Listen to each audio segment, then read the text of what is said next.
출애굽기를 살펴보면 지금 우리가 시민법을 계속 살펴보고 있잖아요. 이 시민법의 이 하나하나는 오늘 우리에게 그대로 적용할 수는 없습니다. 시민법은 이미 예수 그리스도 안에 다 성취되었기 때문에 문자 그대로 오늘날 우리는 이렇게 지킬 수는 없습니다. 그렇지만 이 시민법의 이 내용들이 오늘 우리에게도 어떤 메시지를 주는지는 이 내용들을 살펴보면 아주 상세하게 기록하고 있다는 것들을 알 수가 있습니다. 우리는 이 시민법, 이 생활법을 살펴보면서 하나님의 백성인 새언약 백성은 어떻게 살아야 되는지 그 원리가 이 시민법의 하나하나의 내용 속에 아주 자세하게 담겨 있다는 것들을 알 수가 있습니다. 그래서 우리 목회자학교 과목 중에 작년에 새로 시작한 과목이 있었는데 그게 뭐냐면 율법이었어요. 율법. 우리가 십계명 공부는 그 이전에도 오랫동안 해왔거든요. 근데 이 율법의 그 의식법과 시민법 이 자체에 대해서는 상세하게 다루지 않았어요. 근데 작년부터 시작해서 이것을 이제 상세하게 다루기 시작했어요. 왜? 이 시민법과 의식법을 살펴보면 하나님의 백성이 어떻게 살아야 되는지 그 원리가 너무 상세하고 자세하게 기록되어 있기 때문에 그렇습니다. 그래서 우리는 오늘 이 하나하나의 내용들을 우리가 차근차근 살펴보고 있는데 오늘 우리가 읽은 이 18절, 19절 말씀에도 4개의 규례들이 이 제시가 되어 있습니다. 이 4개의 규례들을 하나하나씩 우리가 오늘 한번 살펴보도록 할게요. 먼저 18절에 2개의 규례가 있고 19절에 2개의 규례가 등장합니다. 18절 전반절에 보면 내 재물의 피를 유교병과 함께 드리지 말라. 네, 재물의 피를 유교병과 드리지 말라. 두 번째는 내 절기 재물의 기름을 아침까지 남겨두지 말라. 자, 세 번째는 내 토지에서 처음 거둔 열매의 가장 좋은 것을 가져다가 너희 하나님 여호와의 전에 드리라. 네 번째는 너는 염소 새끼를 그 어미의 저주로 삼지 말라. 자, 이 얘기도 오늘 우리하고 따지면 너무 거리가 먼 말씀들이에요. 그죠? 재물의 기름을 아침까지 남겨두지 마라. 염소 새끼를 어미의 저주로 삼지 말라. 이게 도대체 무슨 얘기 하려고 이런 얘기를 하는가? 이런 생각이 막 듭니다. 그죠? 근데 이런 시민법 하나하나가 오고 오는 모든 하나님의 백성들에게 중요한 삶의 원리를 제시해주고 삶의 원칙을 여러분 제시해주고 있는 그런 말씀입니다.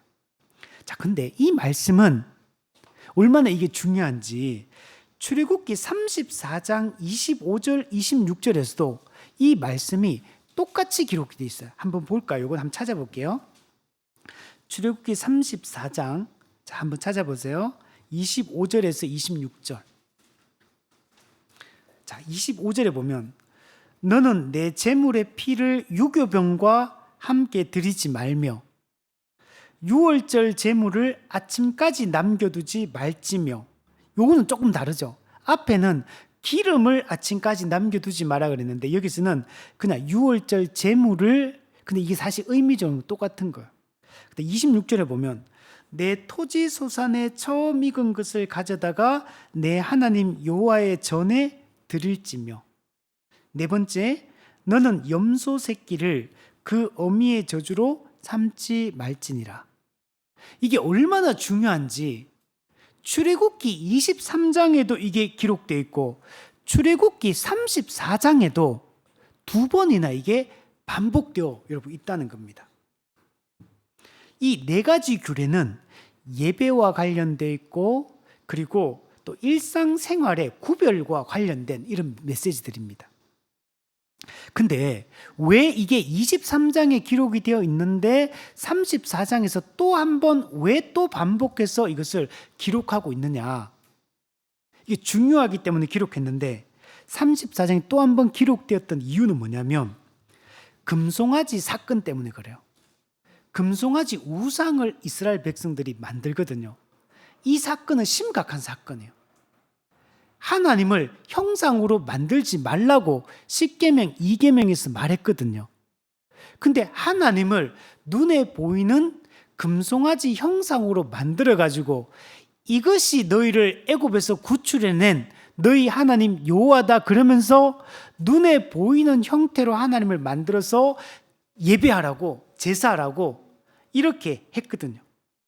여러분, 이 사건은 어떤 의미를 가지냐면 여러분, 예배를 오염시킨 거예요. 하나님을 향한 참된 예배를 오염시킨 중대한 사건이고, 하나님을 예배해야 되는데 이거는 우상을 만들어 섬기는 것과 이건 똑같은 겁니다. 이거는 심각한 문제예요. 10계명 1계명에서 나 외에 다른 신을 섬기지 말라고 했잖아요. 물론 이거는 하나님을 대체한 사건 아닙니다. 이것이 하나님이다라고 말하면서 금송아지를 분명히 만들었어요. 그러나 그것을 만든 이유에 들어가 보면 그들은 하나님을 예배하는 것보다 자기 자신을 숭배하고 자기 자신을 예배하는 것에 더 초점이 맞춰져 있다는 걸 알 수 있어요. 결국은 금송아지 사건은 자기 숭배의 일환인 겁니다. 창세기 3장에서 선악과를 따먹을 때 네가 이것을 먹으면 하나님처럼 될 거다라고 하는 거나, 창세기 11장에서 바벨탑을 쌓아서 이 하늘 끝에 닿게 하고자 하는 것이나, 금송아지를 만들어서 하나님을 대체하는 것이나, 그 본질에 들어가 보면 전부 다 자기 숭배가 그 속에 담겨 있는 겁니다. 이거는 예배를 오염시키는 거예요. 그래서 하나님께서는 너희가 우상 숭배에 물들지 말고 오직 여호와 하나님만 경배해라, 오직 이 하나님만 예배해야 된다라는 이 핵심적인 지침을 재확인시켜 주기 위하여 출애굽기 23장에서 오늘 본문에 나오는 이 4가지 규례를 똑같이 재반복해서 다시 이것을 하라고 출애굽기 34장에서 명령을 하고 있는 겁니다. 그러니까 오늘 본문에 나와 있는 이 4가지 규례는 이게 도대체 하나님 예배와 무슨 상관이 있느냐라고 우리가 언뜻 보기에는 직관적으로 그렇게 안 보입니다. 그죠? 근데 이것은 하나님을 참되게 예배하는 것까지 밀접하게 연관이 되어 있기 때문에 이 말씀을 하고 있다. 자, 오늘 본문의 이 4가지 규례는 언약 백성의 삶은 하나님의 거룩하심에 부합해야 한다라는 걸 강조합니다. 하나님의 거룩하심에 부합하지 않는 예배와 삶은 하나님이 받지 않으신다는 것. 우리가 예배라는 행위를 겉으로 하나님의 뜻에 순종하는 것처럼 우리가 척한다고 해서 하나님이 받아주는 게 아니에요. 정말 하나님의 거룩하심, 그분의 성품에 부합하는 예배를 드릴 때 하나님이 받아주시는 겁니다. 또한 이제 이스라엘 백성들은 가나안 땅에 들어가잖아요. 그들은 이방인들의 풍습과 철저하게 구별돼야 돼요. 이방 제사의 그 규례와 철저히 구별되지 않으면 하나님을 온전히 예배드리고 그분께 영광 돌리는 것이 불가능하다라는 얘기를 하고 있는 겁니다. 오늘 본문에 있는 이 규례들이 가나안 땅의 그 이방 제사와 매우 밀접하게 연관이 되어 있는 내용들이 등장하고 있어요. 그 2가지, 우리의 예배와 삶이 하나님께 연락이 되려면 하나님의 거룩하심이라는 성품에 부합해야 되고, 2번째는 이방 제사는 철저히 배격하고 하나님이 정한 예배 방법으로 하나님께 나아갈 때만 하나님이 그 예배를 받으신다라고 얘기를 하고 있는 겁니다. 우리 성경에 보면 하나님은 예배라는 행위를 한다고 해서 다 받으시는 게 아니라는 걸 보여줍니다. 하나님이 받으시는 예배가 있고 받지 않으시는 예배가 있다고 성경은 이야기를 하고 있어요. 대표적으로 우리 창세기 4장에 가인과 아벨의 제사, 가인의 제사는 가인과 그 제사를 내가 연락하지 않는다라고 말씀하셨어요. 그 예배라는 행위만 안 받는 게 아니고 예배가 잘못 드리게 되면 그 존재 자체도 받지 않는다라고 하나님께서 말씀하고 있어요. 또한 우리 이사야 말씀에도 보면 이스라엘 백성들이 왜곡된 제사를 지내다 보니까 하나님이 성전 문을 닫으라고 말합니다. 너희가 드리는 나를 멸시하는 그 제사를 내가 도저히 참을 수가 없다고 이렇게 말씀합니다. 그들이 포로귀환 이후에는 정신 차린 것 같았잖아요. 근데 말라기 성경에 가면 이사야서 선지자에서 말했던 것과 똑같은 메시지를 또 하고 있어요. 너희가 흠 있는 제사를 드리는 것을, 그 부정한 짐승으로 드리는 그 제사를 내가 도저히 참을 수가 없고 용납할 수가 없다. 이렇게 말씀합니다. 하나님은 예배의 형식을 갖춘다고 해서 받으시는 분이 아니에요. 하나님은 우리의 중심을 보시는 분입니다. 아무리 이스라엘 백성들이 형식을 갖추어도 하나님은 그것을 꿰뚫어 보십니다. 그들의 마음의 중심이 어디 있는지 아시고 그들의 예배를 받겠다라고 말씀하는 걸 볼 수 있어요. 우리 오늘 본문의 이 내용을 통해서도 하나님이 받으시는 온전한 예배라는 게 도대체 어떤 것인가를 우리가 알 수 있고, 또 하나님께서는 그 온전하고 순전한 예배를 찾으신다는 것을 우리가 오늘 본문을 통해서 알 수가 있습니다.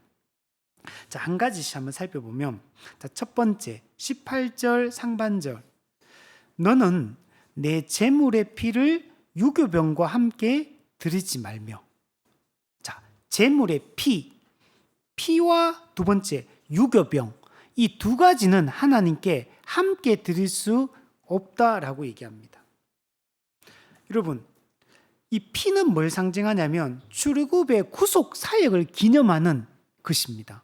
우리 출애굽할 때 유월절 어린 양의 피를 바름으로 우리 그 죽음의 천사가 넘어갔잖아요.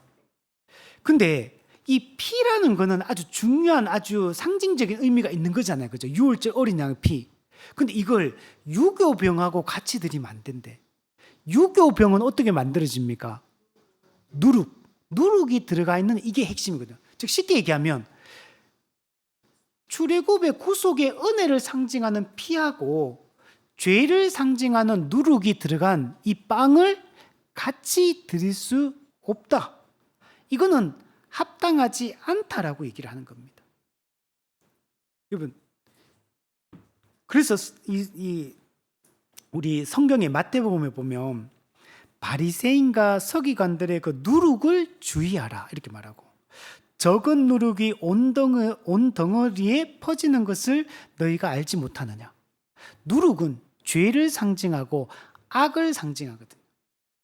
근데 그게 구속의 은혜를 상징하는 것과 함께 할 수가 없는 겁니다.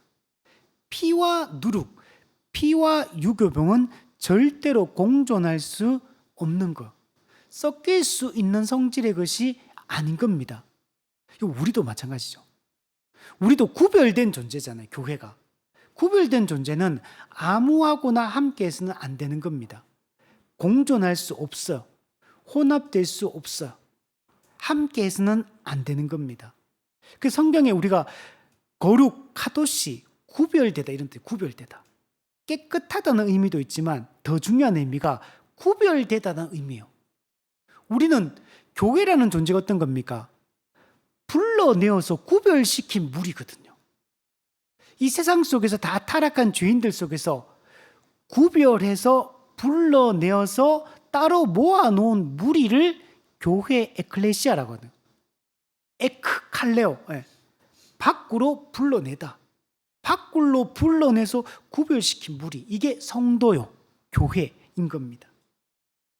그리고 누룩은 반죽 전체를 여러분 부풀리잖아요.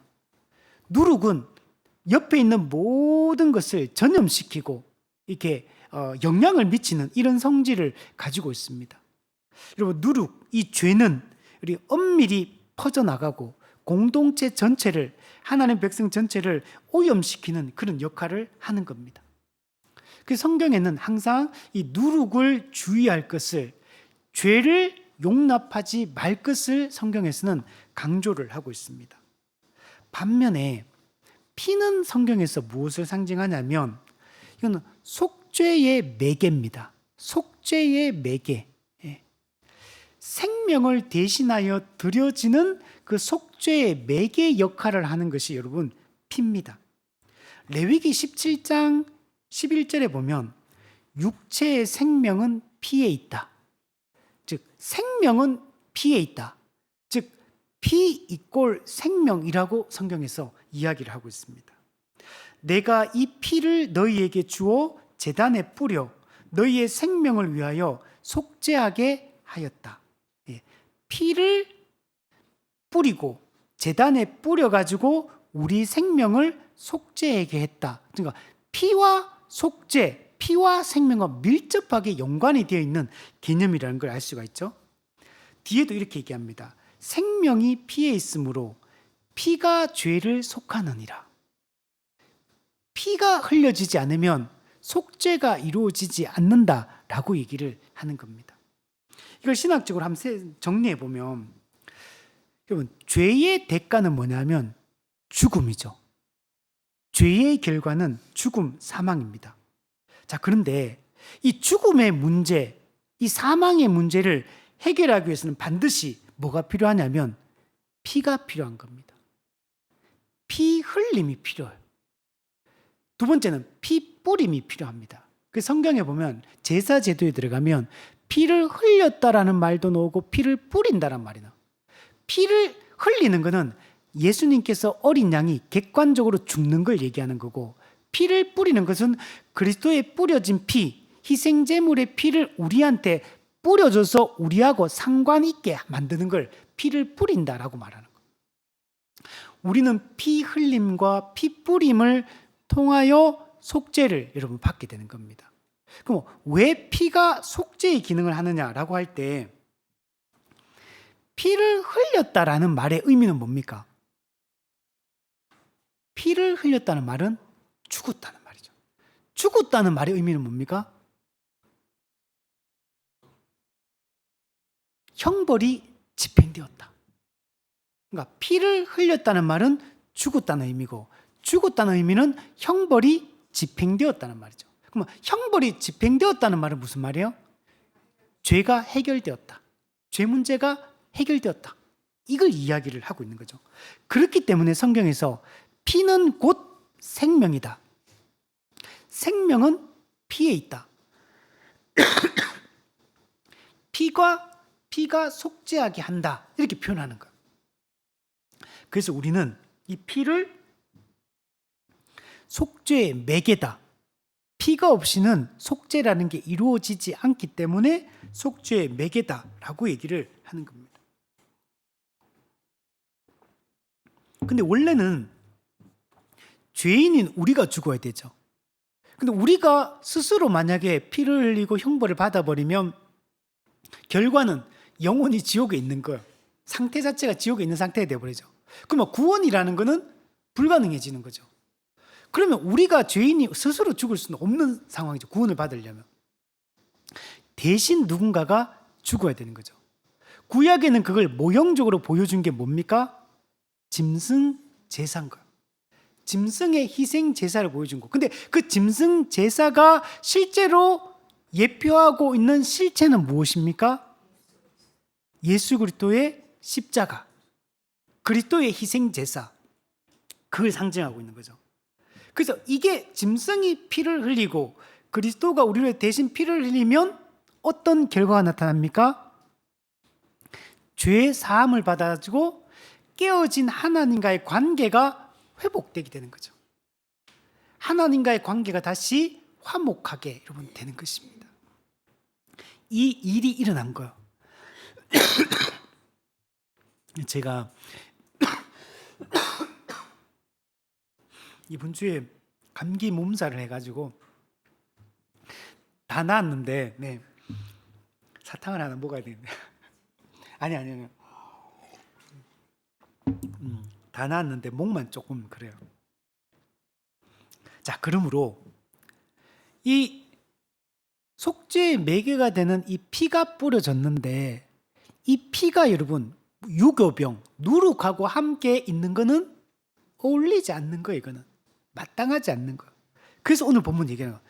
제물의 피를 유교병과 함께 하나님께 드리지 마라. 이거는 합당하지 않다라고 얘기를 하는 겁니다. 생명을 상징하는 피, 죄를 상징하는 누룩, 이거는 결코 섞여서는 안 되는 겁니다. 이거는 절대로 함께 할 수 없는 물과 기름과 여러분 같은 거. 절대로 이건 함께 섞일 수가 없는 겁니다. 자, 이거는 다르게 얘기한다면 거룩한 것과 부정한 것은 함께 할 수 없다라는 것들을 여러분 보여주는 겁니다. 성경에서 이 이미지를 너무 잘 보여주는 게 있어요. 성경에서 구약 성경이나 신약 성경에서 하나님이 거룩하신 하나님이 죄를 용납하지 않는다는 걸 보여주는 많은 이미지들이 있어요. 어떤 게 있을까요?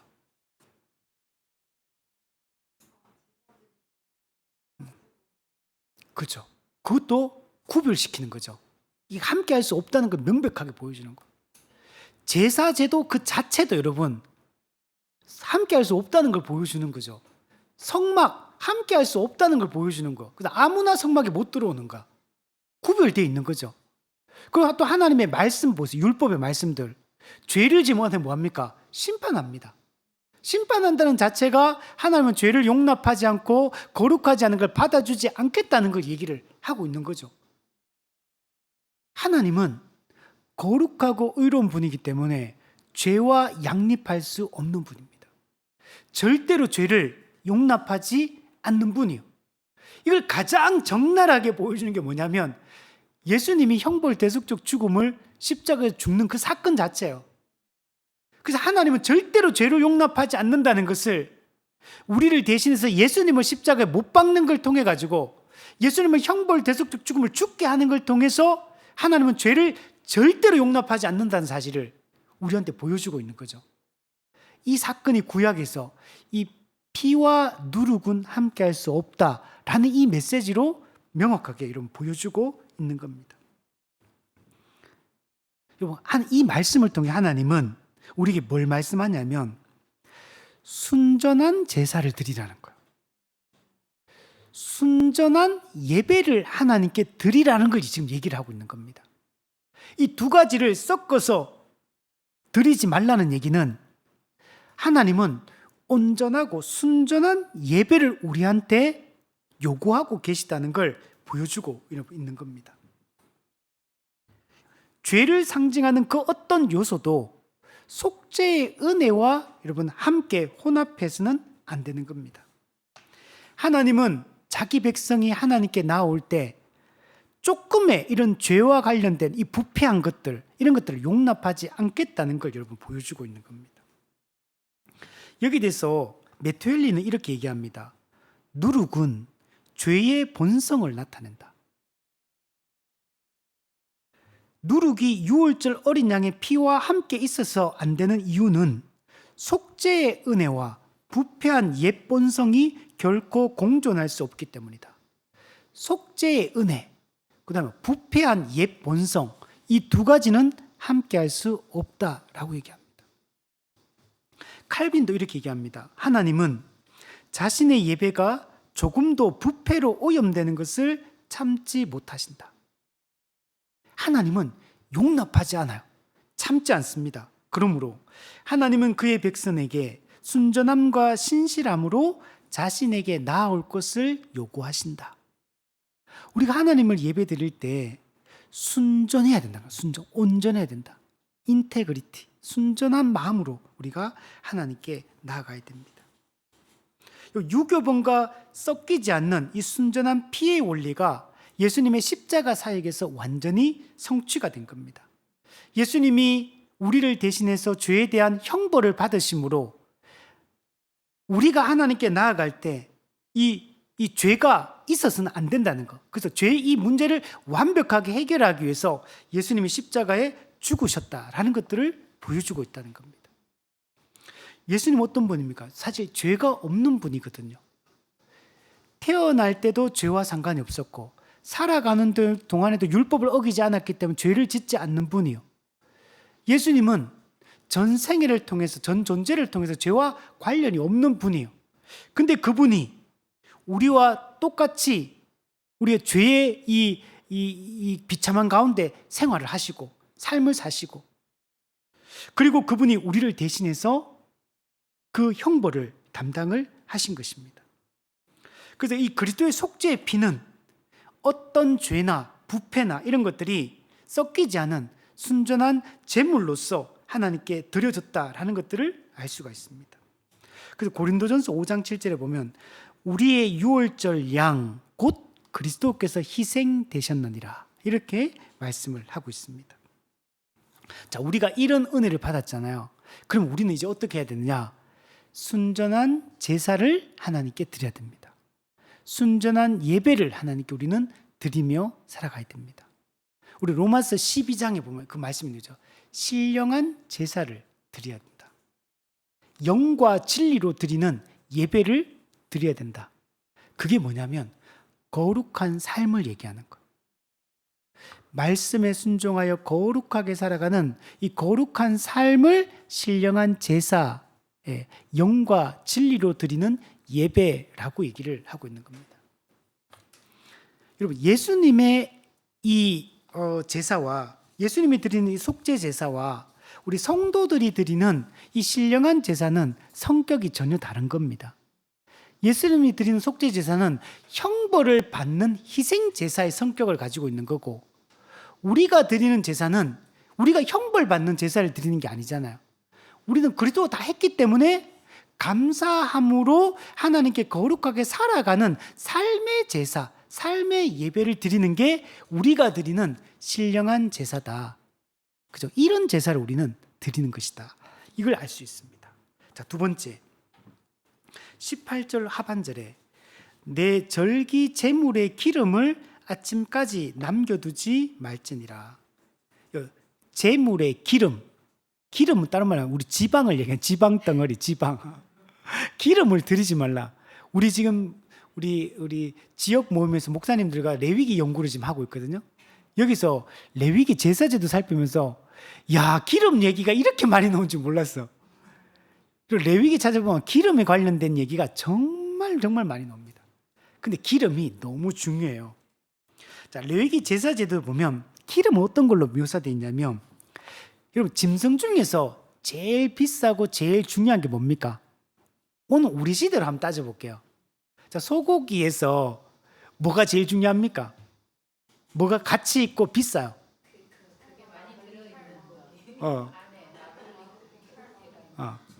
자, 그죠? 근데 기름 그 자체가 가장 중요합니까? 그죠? 기름 자체, 고기 빼고 그냥 우리가 마블링이 적절히 고기가 섞여 있는 그런 거 말고 기름 그 자체만 따로 떼어가 기름 그 자체가 고기보다 더 중요합니까? 아니잖아요. 근데 레위기에는 반대로 얘기해요. 레위기는 기름은 고기 중 제물에 잡은 고기 중에서 가장 좋은 거, 가장 귀한 거, 이게 뭐냐면 기름, 지방이에요. 그래서 이 가장 좋은 것은 제물 중에서도 가장 좋은 부위인 기름은 어떻게 되냐? 사람이 먹으면 안 돼요. 하나님께 온전히 불태워서 하나님께만 드려야 되는 거야.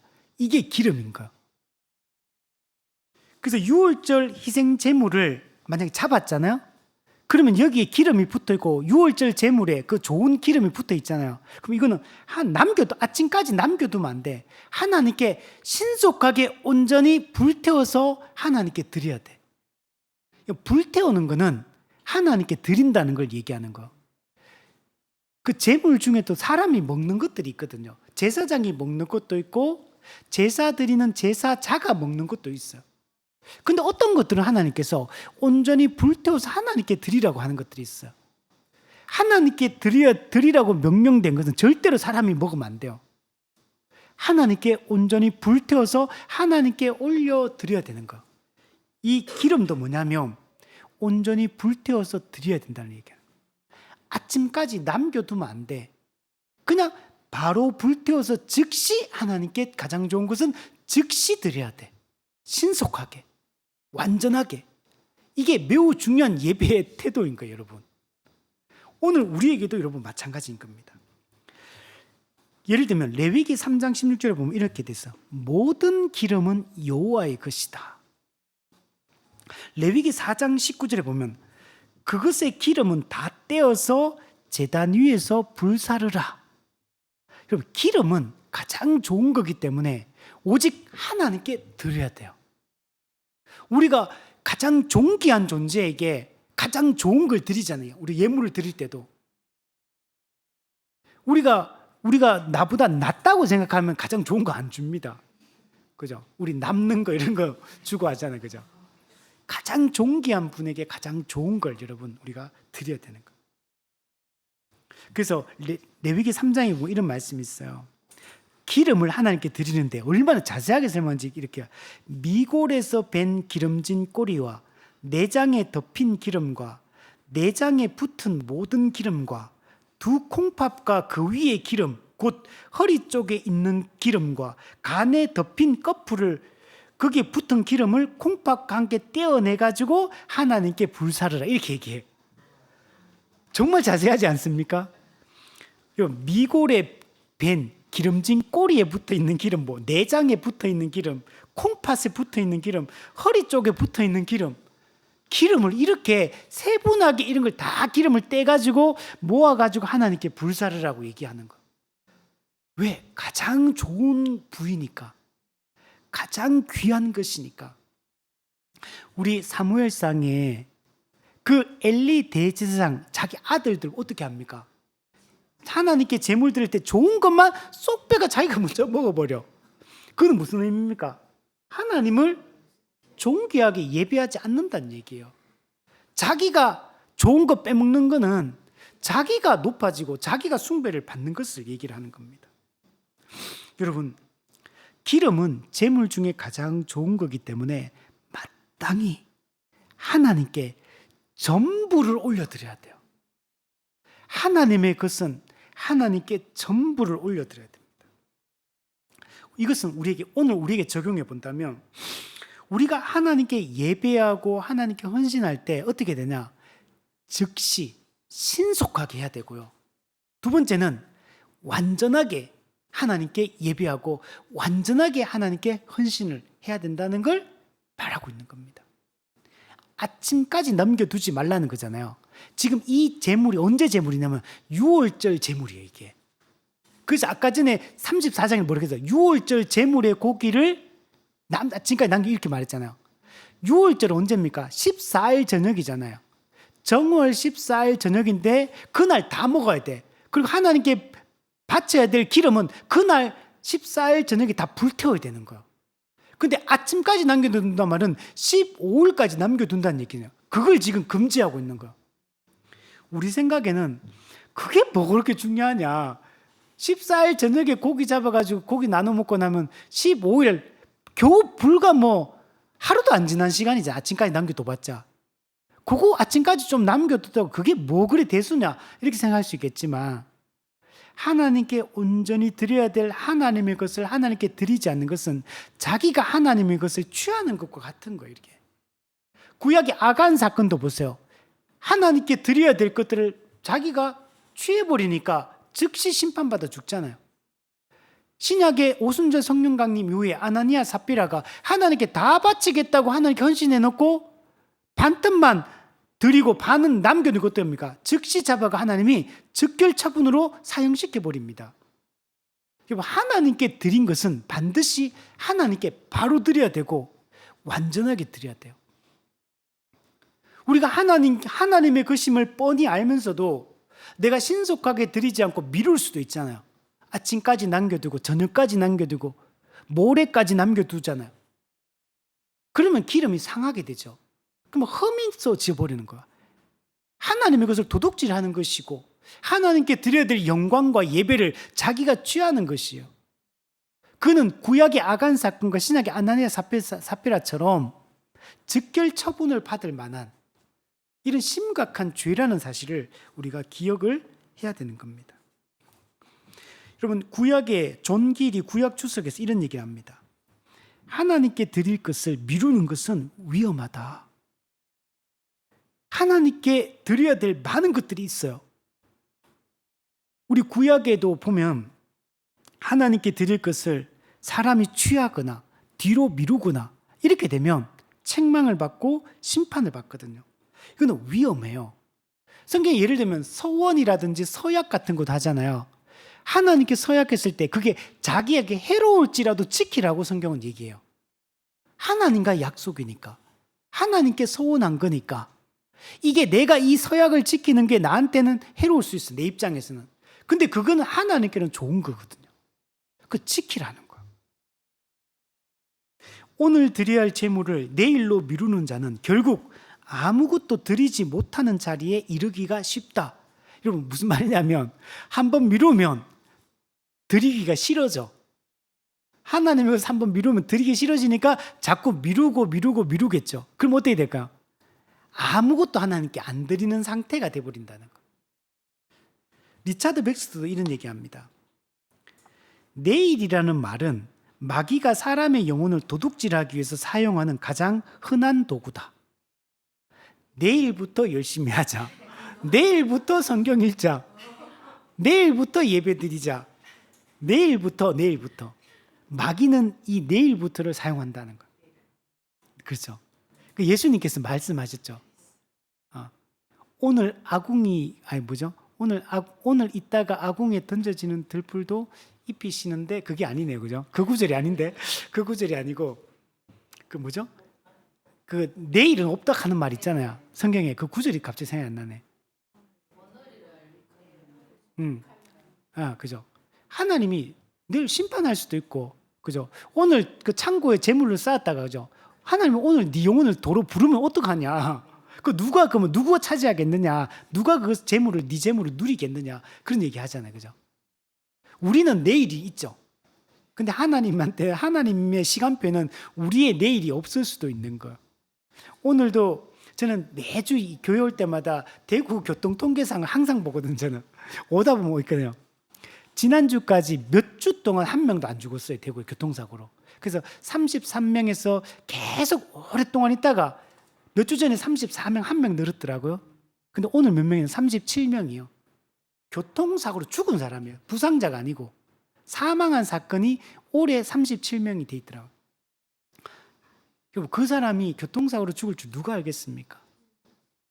그리고 교통사고만 있는 게 아니죠. 우리가 질병에 걸려서 죽는 경우도 얼마나 많습니까? 지금 프랑스나 이쪽에는 막 유럽 쪽이 지금 더워가지고 지금 프랑스만 해도 지금 더위로 죽은 사람이 1000명이 넘는다 하더라고요. 더워가 죽으리라고 누가 상상이 나겠어요? 정상적인 사람이. 근데 그런 일이 있다는 거죠. 어제 또 우리 그 장례하는 그 장로님이 그 얘기하기를 지금도 군대에서도 하루에 40명씩 자살한다 하더라고요. 와, 아주 깜짝 놀랐어요. 근데 그거 뉴스 안 나오잖아요. 우리 그리고 일반 지금 자살률이 지금 많이 떨어졌다고는 하지만 여전히 하루에 매일 자살한 사람이 얼마나 많습니까? 근데 그게 뉴스에 안 나올 뿐인 거예요. 우리가 모를 뿐이지. 자, 그래서 우리는 내일은 없다. 미루지 말고 오늘 할 일은 오늘 여러분 해야 됩니다. 자, 그래서 기름을 아침까지 남겨두지 말라는 말은 하나님께 지체 없이 드리라. 즉시 하나님의 것은 하나님께 드리라 라고 얘기를 하고 있는 겁니다. 이것을 가장 잘 보여주신 분이 누구냐면 예수님이에요. 예수님은 자기가 져야 될 그 십자가를 뒤로 미루지 않으시고 예수님은 기꺼이 하나님의 뜻을 따라서 십자가로 나아가셔서 우리를 대신해서 형벌을 받으신 겁니다. 그래서 히브리서 10장 7절에 이렇게 말합니다. 하나님이여 보시옵소서 두루마리 책에 나를 가리켜 기록된 것과 같이 하나님의 뜻을 행하러 왔나이다. 예수님이 이 땅에 성육신 하시고 십자가 지신 사건을 하나님의 뜻을 행하기 위해 이 땅에 하나님의 뜻에 순종한 사건이라고 기록을 하고 있는 겁니다. 오늘 우리도 즉각적이고 완전하게 전적으로 헌신하고 예배하는 그런 우리가 되어야 됩니다. 자, 19절 상반절 세 번째. 내 토지에서 처음 거둔 열매의 가장 좋은 것을 가져다가 너의 하나님 여호와의 전에 드릴지니라. 자, 이거는 우리 지난주에도 처음 익은 열매, 첫 열매에 대한 얘기를 했죠. 그래서 그 동일한 의미를 요거는 가지고 있습니다. 여러분, 하나님은 처음 거둔 열매의 가장 좋은 것을 가져다가 하나님께 드리라고. 그게 뭐냐면 먼저라는 의미예요. 먼저. 자, 우리 추수를 할 때 처음 거둔 첫 열매에 가장 좋은 것을 먼저 하나님께 드리라고 얘기를 하고 있는 겁니다.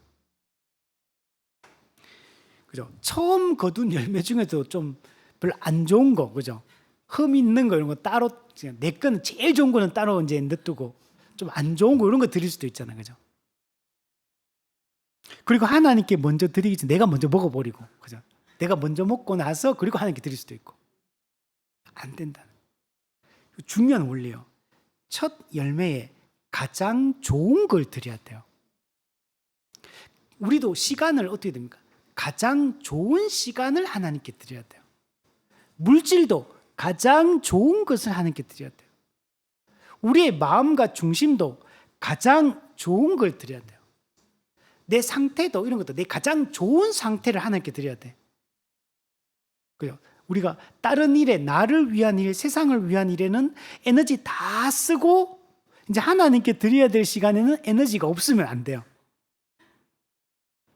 그게 시간이든 물질이든 우리의 마음이든 모든 것을 하나님이 가장 우선적이다. 하나님께 드리는 것을 가장 기뻐해야 된다. 그 이야기를 여기서 하고 있습니다.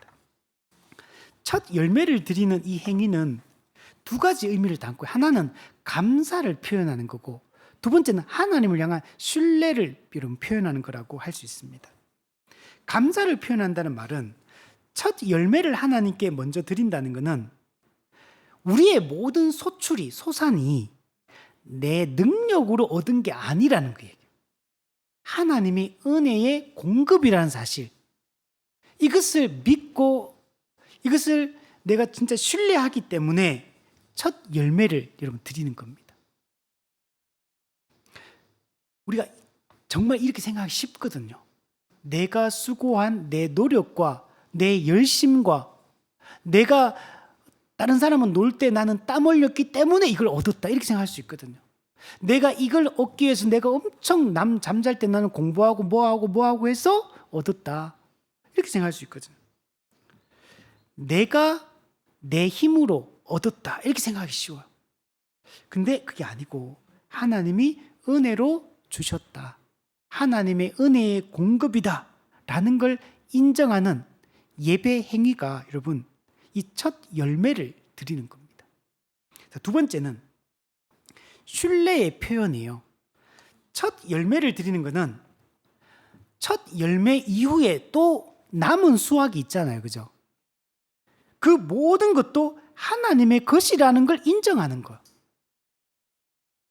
내게 아니고 하나님의 것이다.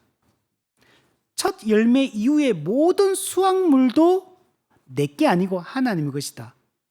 우리가 11조를 드리는 것도 먼저 11조를 때 하나님께 드리는 것은 10분의 9는 내 거다라는 얘기를 하는 게 아니에요. 10분의 9도 하나님의 것이다. 즉 전체가 하나님의 것이다, 전체가 하나님의 은혜로 주셨다라는 걸 고백하는 내용이 첫 열매를 드리는 거예요. 그 지난주도 얘기했죠. 그래서 우리가 직장생활 처음 시작하면 전체 그 월급을 옛날에 하나님께 드리는 이런 거, 요즘에 이런 것들 잘 없던데 옛날에는 이런 거 많이 했거든요. 저는 드렸는지 안 드렸는지 기억이 잘 안 나네. 제가 전도사 사역 시작하고 드렸는지 안 드렸는지 제 기억이 잘 안 납니다. 자, 이 두 가지 의미가 있다는 거. 그래서 매튜엘리가 이런 얘기합니다. 첫 열매를 드림으로써 이스라엘은 온 추수가, 즉 모든 추수가 하나님의 것임을 인정했다. 부분을 드림으로, 즉 일부를 드림으로 전체에 대한 소유권을 하나님께 돌려드리는 것이다. 이 원리가 중요한 겁니다. 자, 첫 열매를 드리는 이 규례도 예수 그리스도께서 이미 다 성취를 하셨습니다.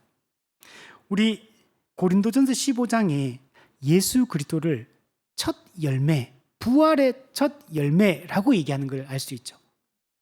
그러면은 똑같은 수확이 앞으로도 또 열릴 걸 얘기를 하는 거고, 우리의 부활은 내 능력으로 얻은 게 아니고 하나님의 은혜로 주어진 것이다. 하나님께서 우리 영적으로 죽었던 우리를 살려서 우리를 영적으로 부활하게 하실 뿐만 아니라 장차 육체적으로 부활해서 영원한 하나님 나라에 들어가게 하실 거라는 걸 보여주고 있는 겁니다. 그래서 우리는 몸의 부활에 대한 이 소망을 가지고 현재 살고 있는 거예요. 우리는 이미 거듭남으로 영적 부활은 했고 몸의 부활을 기다리는 거예요.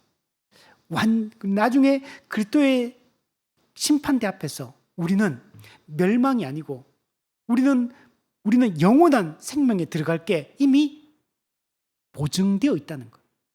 우리는 이것을 확신할 수 있다는 겁니다. 리차드 게핀이 이런 얘기를 합니다. 그리스도의 부활은 단지 하나의 이적이 아니라 장차 있을 우리의 부활의 원형이며 열매다. 예수님의 부활 때문에 장차 우리도 몸의 부활을 하고 그 하나님 나라에 들어가게 될 것에 대한 원형, 첫 열매. 그 첫 열매가 있는 곳에 반드시 온전한 추수가 뒤따른다. 예수님이 첫 열매로 부활하셨기 때문에 예수님과 동일하게 그분을 믿고 따르는 수많은 믿음의 사람들이 부활할 거라는 것. 우리는 이 부활 소망을 가지고 살고 있는 겁니다. 근데 우리 야고보서 1장 18절 우리 지난주 우리 성경 연구할 때 봤잖아요. 그가 그 피조물 중에 우리로 한 첫 열매가 되게 하시려고 자기의 뜻을 따라 진리의 말씀으로 우리를 낳으셨느니라. 예수님이 부활의 첫 열매다라고도 하는데 모든 피조물 중에 교회가 첫 열매다. 또 이래 첫 열매라 이게. 교회도 모든 피조물 중에 첫 열매로 구원받은 자예요. 그렇잖아요. 맞잖아요. 그리고 첫 열매인 교회의 부활을 통해 나중에 어떻게 됩니까? 피조세계 전체가 나중에 회복이 되게 되는 겁니다. 또한 우리 지난주 얘기했죠. 성령님도 뭐라고 했습니까? 성령의 처음 익은 열매. 성령도 첫 열매다. 이렇게 지난주 얘기했잖아요. 그죠?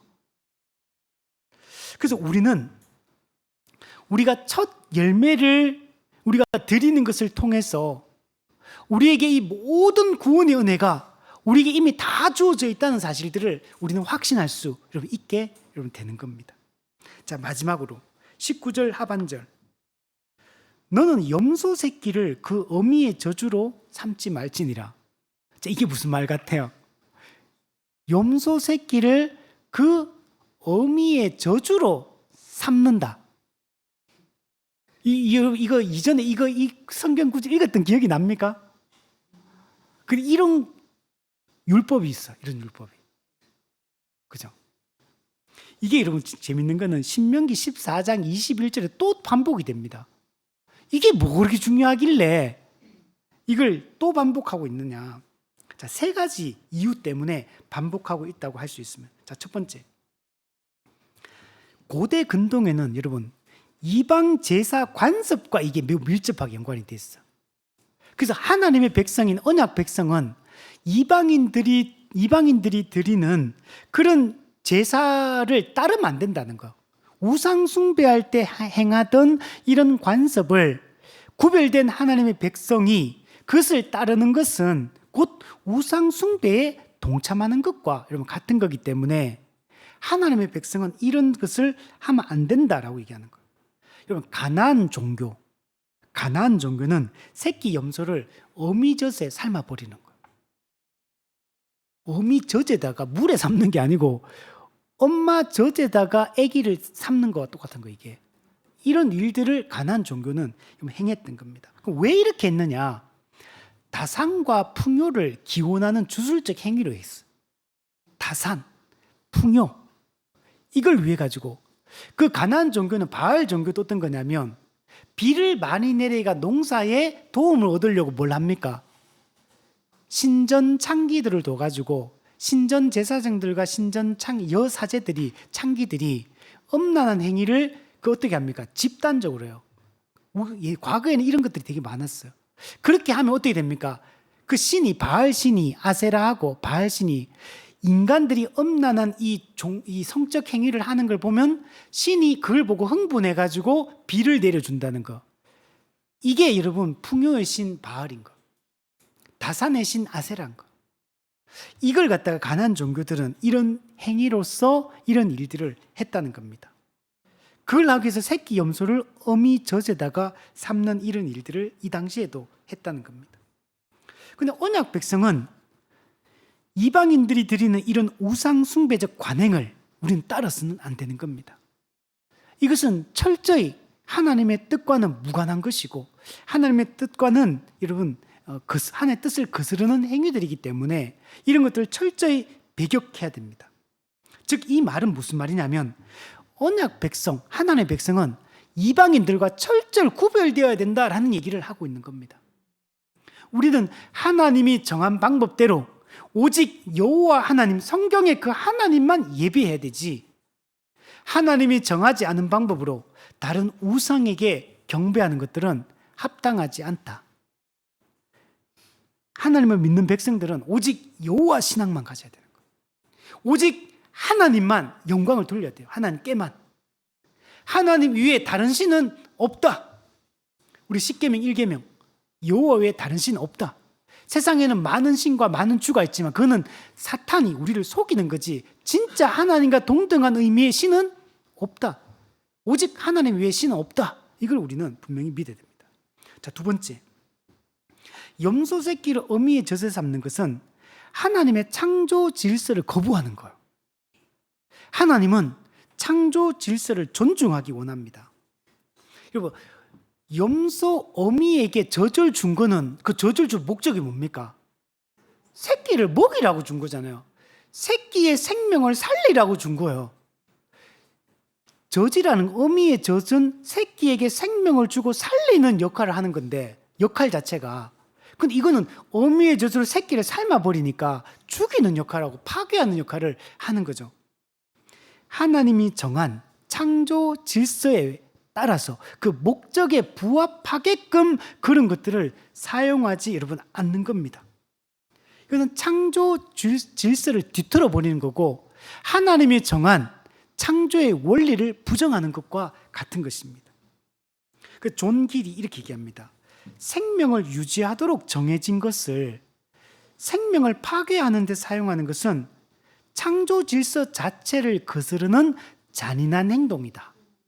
이렇게 얘기를 하는 겁니다. 자, 세 번째, 염소 새끼를 어미 젖으로 삼는 것은 하나님의 자비와 긍휼의 원리를 부정하는 것이기 때문에 그렇습니다.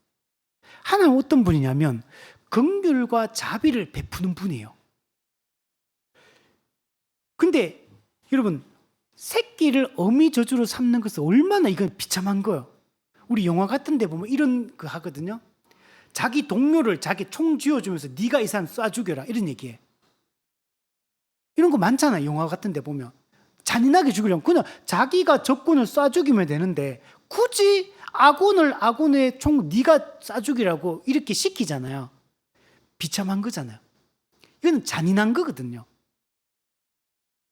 그래서 우리가 이제 이렇게 하는데 하나님은 이렇게 하지 않길 원하는 겁니다. 심지어 여기는 뭡니까? 염소 새끼잖아. 사실은 영혼이 있는 것도 아니고 그냥 피조물에 불과하잖아요. 그런데도 하나님 어떻게 합니까? 이 피조물인 염소 새끼, 염소 어미임에도 불구하고 이 동물들에게조차도 하나님 자비와 긍휼을 베풀라는 거. 그리고 요즘에 동물학대하면 어떻게 처벌받잖아요. 동물이라고 해서 생명이 없다고 해서 영혼이 없다고 해서 함부로 대하면 안 된다는 거잖아요. 그래서 우리가 미국 같은데 그 영화 중에 그 실화 중에 영화가 어떤 게 있냐면 미국은 소를 많이 키우잖아요. 그 소를 잡고 이렇게 이거 하는데 소를 죽이는 방법이 아주 옛날에 잔인하게 죽이고 소의 어떻게 보면은 소가 좀 그 죽음으로 나아가더라도 우리 하나님께 육식을 허용했으니까 그게 우리 잡아먹는 그 자체를 잘못됐다 말할 수는 없고 지금은 그러나 소를 죽일 때 소가 고통받고 불안에 떨고 두려움에 떨도록 그렇게 하면 안 된다는 거죠. 그래서 우리가 지금 이런 거 할 때도 동물이라 할지라도 그 자비를 베풀고 긍휼을 베풀어야 된다는 거. 근데 어미 저주로 새끼를 삼는 것은 매우 이거는 잔인하고 악한 행동이기 때문에 하나님의 자비와 긍휼의 원리에 비춰볼 때 이것은 합당하지 않다는 거예요. 하나님은 긍휼히 여기게, 사람도 긍휼히 여기기 원하지만 동물도 긍휼히 여기기를 원한다는 거예요. 그래서 우리가 불쌍한 고양이나 이런 거 보면 사람들 밥도 주고 막 이렇게 하잖아요. 그죠? 그거 잘하는 거죠. 우리가 불쌍한 동물도 보면 유튜브 보면 막 데리고 와가지고 그 동물 병원에 데리고 가가 자기 돈 주고 그것들 막 이렇게 살리고 치료하고 이런 거 있잖아요. 그 하나님의 긍휼과 자비로 동물을 대하는 거죠. 그 동물 구조하는 사람도 요즘 얼마나 많습니까? 우리가 그렇게 해야 된다는 거예요. 성경에 이런 내용들이 많이 등장을 해요. 신명기 22장 6절 7절에 보면 이런 말씀이 있어요. 길을 가다가 나무나 땅에 있는 새 보금자리가 있는데 거기에 보면 새끼도 있고 알이 있어요. 근데 어떤 사람이 새끼와 어미와 알이 있는 거 보고 새끼도 잡아가고 알도 잡아가고 어미도 잡아가, 이러면 안 된다는 거예요. 율법의 신명기에 그렇게 하지 말라는 거야. 새끼가 알을 품고 있거나 어미가 알을 품고 있거나 새끼를 돌보고 있다며 새끼와 알과 어미를 동시에 다 잡아가지 말라는 얘기입니다. 어떻게 하냐면 어미와 새끼를 아울러 취하지 말고 어미는 반드시 놔주고 가지고 가려면 새끼만 가지고 가라, 이렇게 얘기하는 거예요. 왜? 새끼를 데리고 가더라도 알이 남아있잖아요. 그럼 알은 어떻게 돼? 엄마가 품어줘야 되잖아요. 그러니까 어미까지 잡아가 버리면 알도 죽고 다 죽는 거죠. 그래서 하나님이 이걸 율법 규정에다가 이렇게 해놓는 거예요.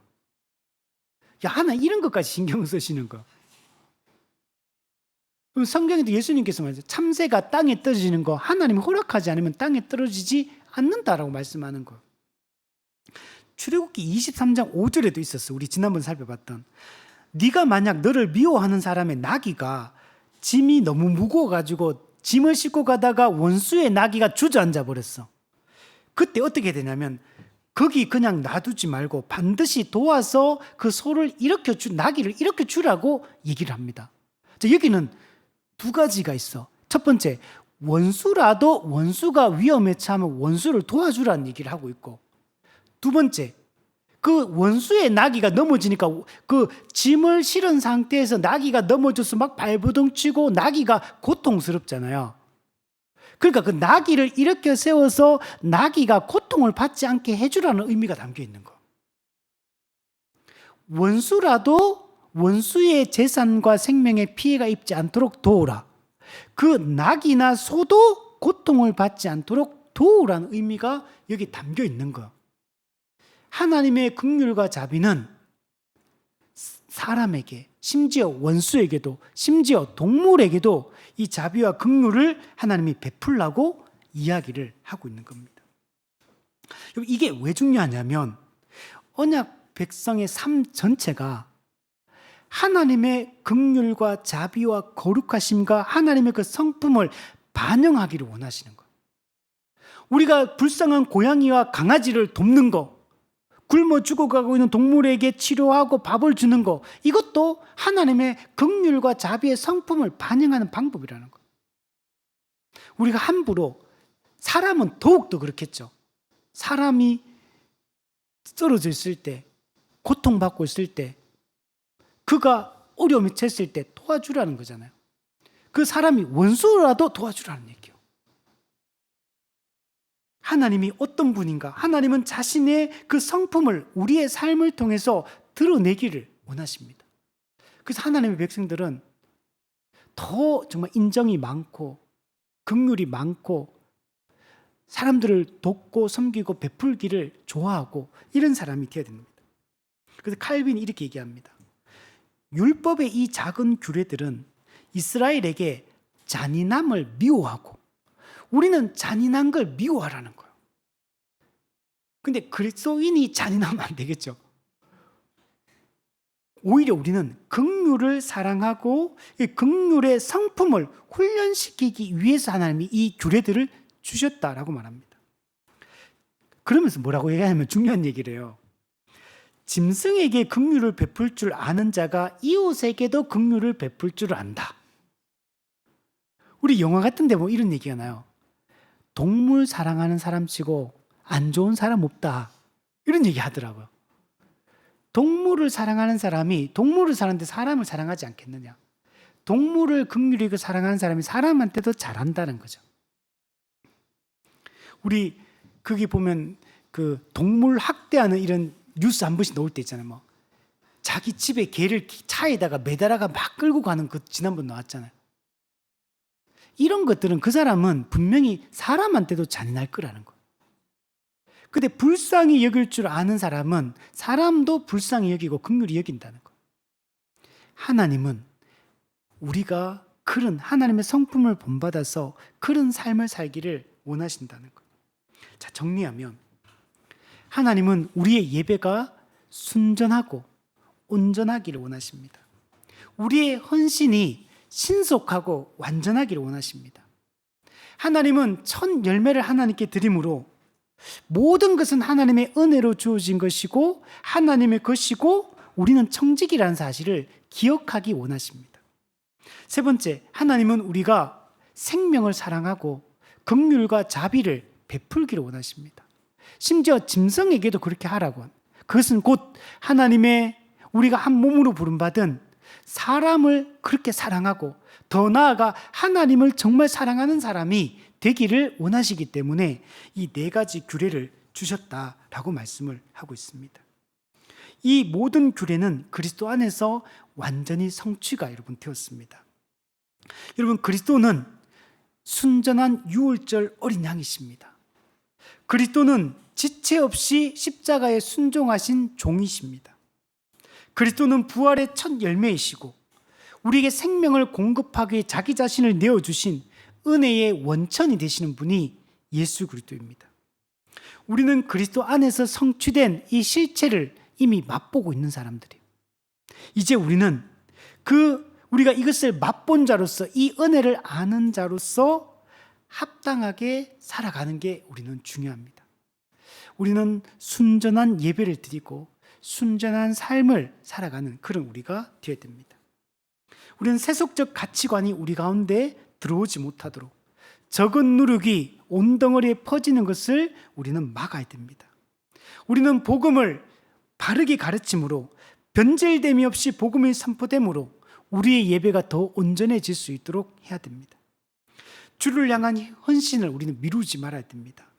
하나님의 것을 하나님께 드리기를 우리 해서는 안 됩니다. 아침까지 남겨두지 말고 하나님의 것을 온전히 하나님께 드리고 하나님이 우리에게 명령하고 요구하는 것에 대해서 우리는 결단하고 순종을 우리는 해야 됩니다. 하나님이 언제든지 우리를 부르시면 즉시 순종할 수 있는 사람이 돼야 됩니다. 하나님이 언제든지 우리의 삶의 방향을 바꾸면 즉시 순종하고 하나님의 뜻대로 나아가야 됩니다. 오늘 우리는 이 네 가지 규례를 통해서 우리가 어떤 자인지, 우리가 하나님이 우리에게 무엇을 요구하는지를 알고 그게 순종할 수 있는 우리가 되었으면 좋겠습니다.